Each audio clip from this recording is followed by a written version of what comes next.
Қарағандыда сыбайлас жемқорлыққа қарсы Transparency International Қазақстан жазғы мектебі өз жұмысын аяқтады. Бір айда 18 қалада 800 қазақстандық білім алған. Олардың қатарында журналистер, құқық қорғаушылар, үкіметтік емес ұйым мүшелері, студенттер, мұғалімдер, әкімдер мен мәслихат депутаттары бар.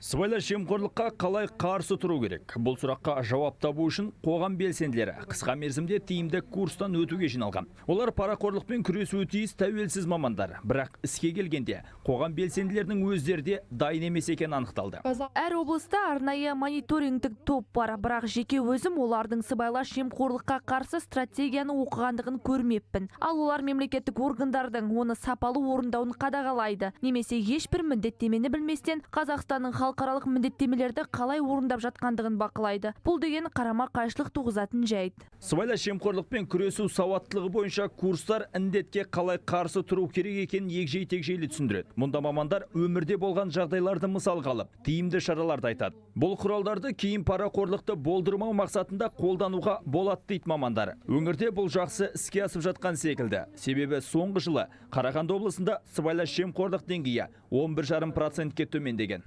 Қарағандыда Transparency жазғы мектебінің марафоны аяқталуда, бірақ идеяның өзі аяқталған жоқ. Мамандарды оқыту заңнамалық тұрғыда қарастырылған, яғни қоғам өкілдерін осы курстарға тарту міндетті болып саналады. Бұл өз жемісін береді. Қазақстан бойынша жазғы мектепте 800 адам оқытылды. Олардың дені осы курстардан кейін сыбайлас жемқорлықпен күресудегі көзқарасы өзгергендігін айтады. Енді олар алған білімдерін іс жүзінде қолдануға дайын. Риат Шони, Юлана Чаус, Сайлау Егеліков, Хабар 24, Қарағанды облысы.